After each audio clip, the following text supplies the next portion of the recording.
Tog'a qarang manzarani.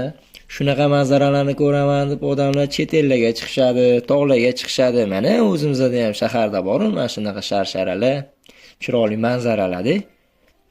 Voy, mana buni qarang tog'a. Shu joyda ham ochilgan konfet axlat bo'lib yotibdi bor. Ha, jiyan. O'z vaqtida ochilmagan konfet har doim hamma joyda ko'chada axlat bo'lib yotadi-da.